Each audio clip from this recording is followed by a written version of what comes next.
You can now roll up to 5 free transfers. There's going to be a mystery chip in FPL as well. And there's new changes to the bonus point system, and we're absolutely here for it. So let's run through all the major changes to the game, which is very, very exciting. It changes the way we're going to play the game. There's also going to be new pitch design and fewer blanks and double game weeks. So look, let's take them one by one, shall we? Guys, if you fancy hitting those buttons, please do like and subscribe to the channel. But number one, my initial thoughts on the rolling transfers. It's a brilliant addition. It's good for the managers that forget some weeks. Sure, that's great. But it's also good for the really engaged managers. We can think about strategy way, way more if we can roll up to 5 free transfers. My immediate thought is, okay, this allows me to jump on more premium assets for short-term punts. So for example, let's say I go without Haaland or Salah in my game week 1 team, but I really want to get to Haaland for game week 5, whatever it is. I can make that happen by just accumulating the transfers. Bringing in premium assets is often difficult. It often requires a mini wildcard, 3 moves and we take a 4-point hit. Well, not anymore. But to be able to bank the transfers, what do we need to do? Well, I think we need a stronger first sub option. Maybe even a stronger second sub option. I'm thinking even forget your 4 million defenders on you as bench fodder and spend the extra on a 4.5 defender. And the reason we need stronger benches is there will be times when we go, okay, I'm trying to accumulate transfers, but I've got an injured player, or I've got a suspended player, or I've got a player that's out of form, or he's lost his place in the 11. Now, if that's the case, usually you sell that player without a second thought, but maybe you just go, no, I'm going to give this guy a little bit more time, or I'm just going to bench him, because I want to save those transfers so I can reach Mo Salah in game week 4, whatever it might be. That's a really interesting part of the game. And I actually play Serie A fantasy where you can roll up to 4 times. Guys, for the last 2 seasons, I've played this game every week, not as a casual manager, but I've always rolled transfers. Yeah, sometimes 2 weeks, sometimes 3, sometimes 4. I've used it a lot is what I'm saying. And I've had strong benches.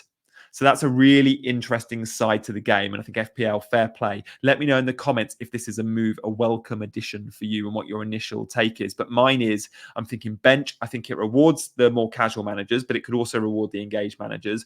And I think it will also suit those that have got a bit of risk appetite. Those that want to play around with your premiums. Sometimes we pick premiums and it's set and forget. Well, this allows us to be a little bit more creative in the transfer market rather than making transfers because we got the sake, because we can. At times, how often do you not actually need to make a move and you end up making a 4th or 5th defender move just because you can? You don't want to burn it. This is brilliant. We won't be burning transfers now. No, we'll be saving them. So rule number 1, we like. What about rule number 2? Well, the mystery chip. And I love the idea of a new chip. Now, we know bench boost, triple captain, free hit and wildcard are there. They're going to be available for us game week 1. But also there's this mystery new chip. Now, at the moment, FPL have been pretty coy about what the chip is. And they've said, all will be revealed soon. So I'm reading this word for word. It all will be revealed ahead of January 2025. Ahead of January. We're not going to know about the new chip in game week 1.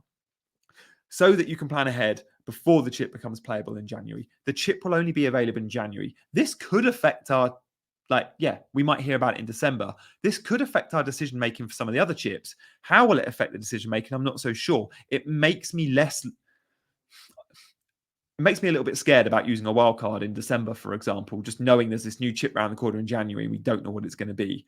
So this is one definitely to bide your time with. My top line advice here would be, don't go using any of your chips early because we don't know what that January chip is going to be, and that could affect everything else, some of the other moves you make. So I think having all your chips up your sleeve come the announcement, which surely will be November or December. It says ahead of January. That could mean December 31st. Who knows? So really interesting. What could that chip be? Lots of rumors, lots of ideas. We have had a chip before that's been and gone. It was called the all-out attack chip. It was replaced by a free hit chip. It was rubbish. We got to have 2 defenders instead of 3. Big wow. But we've had chips in other games that have been really popular. One of them is called a limitless chip, which we've had in the Euros game this summer. UEFA use it for their Champions League game too. It's effectively a free hit with unlimited budget. Maybe the Premier League could follow suit and go down that limitless route. That would be a really welcome addition. I think we all absolutely love the idea of having a free hit and a limitless chip. Nice. I like that from FPL. Again, let me know in the comments your new chip ideas. Maybe the Premier League don't quite absolutely know. I'd be surprised.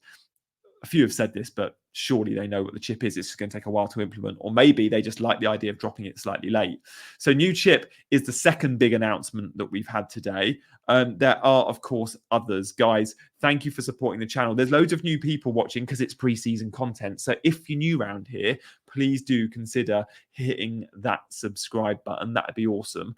So let's have a look, shall we, at the next big, from the five new changes, there's three big ones. We've just done two of them. This is absolutely another big change. I love the bonus point system because it was always transparent. Way more transparent than giving player of the match, which is subjective.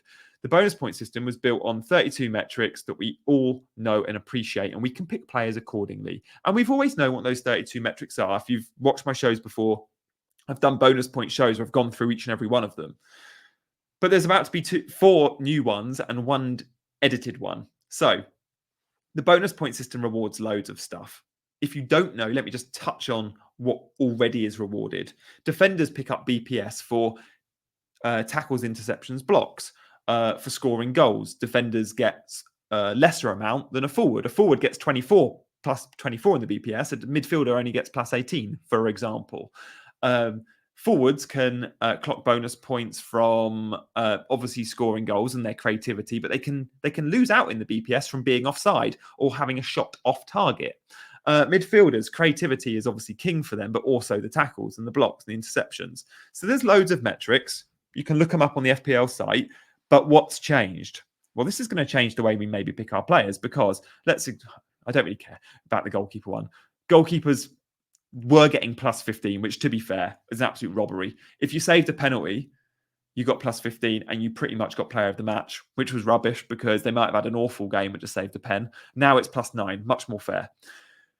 Every time a goalkeeper or defender concedes a goal, though, they get -4. Welcome addition. I like that very much.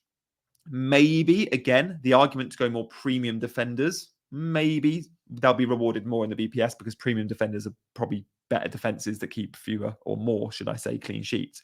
Goal line clearances as well. Nice. I don't know how, I don't know if there's going to be arguments there like what is a goal line clearance? Do you have to be on the line? Can you be 2 yards from the line, 3 yards from the line? But these are the two I really like. These benefit attacking players.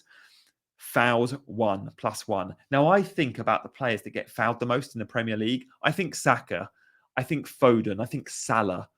I think Jack Grealish. God, Jack Grealish at Aston Villa. Sterling when he's on the pitch. Prime Eden Hazard, always fouled. Like, let me know in the comments again, like the most fouled players. I'm not mentioning them all. Wilfred Zaha, always one of the most fouled. Elise, shame they're not in the league anymore. But fouls 1, you could really clock some points here. It's only +1, it's not major. But the big one from all these 5 metrics is shots on target. +2 is big for players like Nicholas Jackson, who might not have the best conversion rate, but they do work the keeper quite often.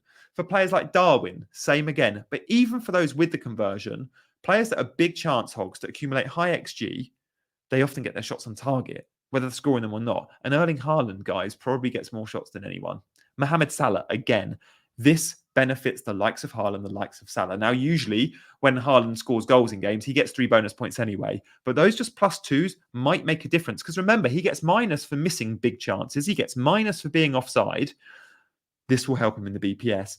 At times, he's scored a goal and not got bonus points. That might change now. When he scores 2, you guarantee it pretty much. Same with Salah. Salah can score 1 and not get bonus points. Salah scores 2, he gets them. Now Salah can score 1, have 3 or 4 shots on target and accumulate an extra 8 points. That might see him, even off 1 goal, securing all 3 bonus or some bonus.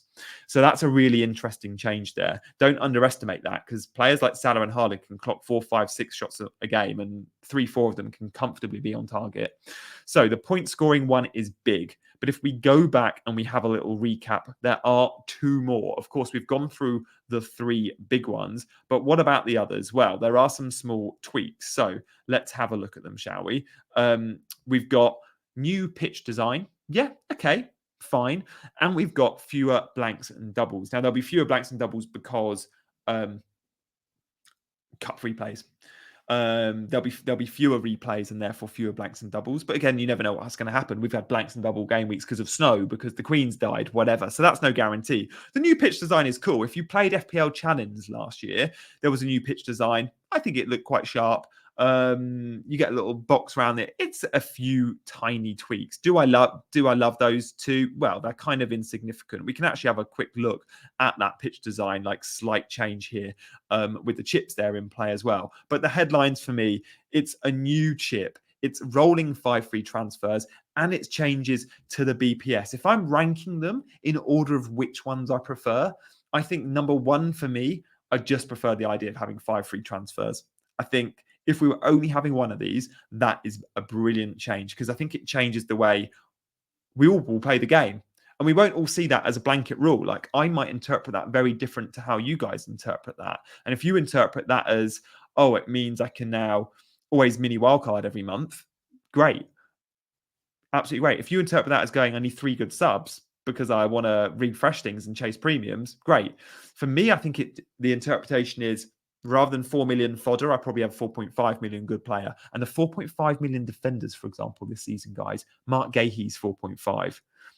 Konza's 4.5, Eight Nori's 4.5, Lissandro Martinez, like good players for 4.5 million.